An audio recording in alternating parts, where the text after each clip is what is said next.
Buju, Jingong Vincent Dishnakas Makwando Dam Nishnaba Kwe Minamama Dewan Kwe and Dow. Hello, my English name is Cecelia Stevens. Everyone knows me as Cece. And my spirit name is Jingle Beans, which means little spruce. And I'm of the Bear Clan, and I am a member of the Saginaw Chippewa Indian tribe. And I'm a Anishinaabe, and I'm also from the Medewan Society as well. And coming here, this has been on my mind since it started back in April. And I talk about it with my husband, and it's like, oh, we should go out there. And I'm a mother of, I have my husband, and I'm a mother of, I have 5 children at home. And they range from the ages of 13 to 1 year old. And throughout, with working and stuff, it just wasn't practical to come or to pack up our whole family and to bring them out here.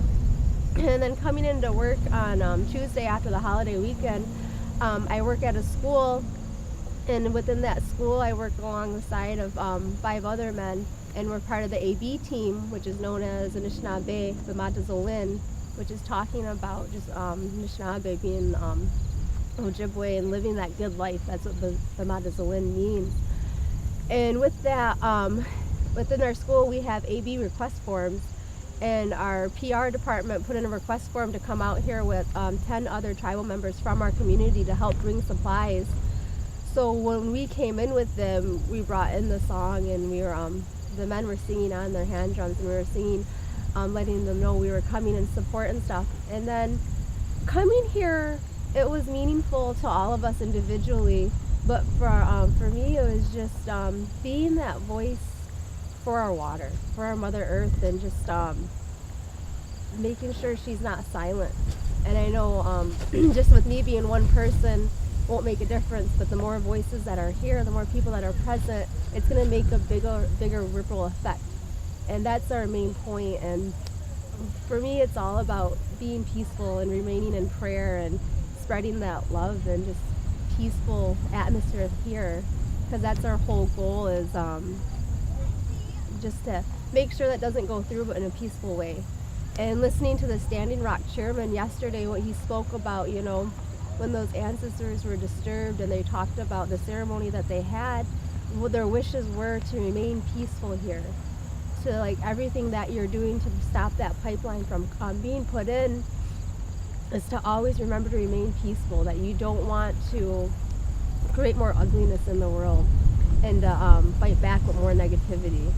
Even if like they're being harsher to you, you still remain your peaceful self.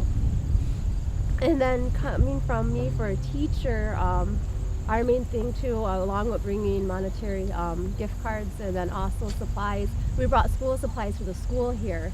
So we stopped at a few stores along the way, picking up notebooks and markers and crayon and pencils for the students that will be here. And that alone is so powerful for them to have an education, but also this worldly experience of what it's like to stand up and make a difference and to see it done in a good way. So when we arrived and it was raining out and they were in session, so we came back on Thursday to drop off the school supplies. And our main thing too wasn't just being here and seeing everything. We wanted to put our hands to work. So what we did is we helped out with the school where they needed it. It wasn't us trying to take anything over because that's what they started, but just helping get things started. And we were able to do that. We took one tent that was just stacked with so much school supplies. All you could do was it looked like a storage room. Then when you went in, we went in, and with the help of the others that were there, we created that into a classroom, and it was just so beautiful to see the end product. To be like, oh, now there's a carpet on the floor, and to sweeping that so the kids have somewhere to sit down to learn. Then they have tables, and they also had entertainment, a TV entertainment unit turned into a bookshelf. But it's neat that they'll still have that atmosphere, and they knowing that education is important to them. And but along with that, coming from the teaching aspect and letting the natives that are here, that are teaching them, their thing that they went into is they were teaching language arts, they were teaching language and math. Those were the 3 cores that they were teaching at the time. And coming from a point when we used to have boarding schools, it's awesome to see Native teachers taking on that role of education and being like a good role model for the youth. Because sometimes that all they might hear about is the negative things that their grandparents went through or their great-grandparents went through, or what it was like to hear stories about their parents, their relatives being taken. From my experience, growing up and going through elementary and even through college and stuff, I'd always have to do like interviews with my families throughout social studies topics. And I remember one, I chose to interview my grandfather, and he's 73 years old now. And his thing was, when he was a little boy and they lived on a reservation, his mom and auntie, every time they seen officials coming in from town, they'd have them run in the cornfields so that they wouldn't be taken, because they had that fear in the back of their mind that they're still going to take kids in the early 40s and 50s to boarding school. And his mother, she went to a boarding school. And we actually, from my reserve where we're at, we have a boarding school in the community. It's not on the reservation, but it is in the community of Mount Pleasant, Michigan. And that was actually given back to the tribe. And that hasn't been torn down yet. But what we've been doing every year in the month of June is we have a one-day ceremony there, held there. And it's in remembrance of the lives that walked through those doors and that endured that, but also for all the lives that were lost there. They take time in our public relations. They'll take out the names of everyone that lost their life there from ages 3 to 17, and they read out their name, and they have a moment of silence for them. So with that, it's very emotional and powerful. But from education of what it used to be, coming from a Native American standpoint and how they viewed it, to now for the youth here and throughout Native country and going to schools that have Native teachers, they're starting to switch that role of like education's a good thing. And they're seeing them take power and empowerment in teaching the youth again. So with my decision on coming here, coming back to Monday when that request form came in, we arrived at work at 8 a.m.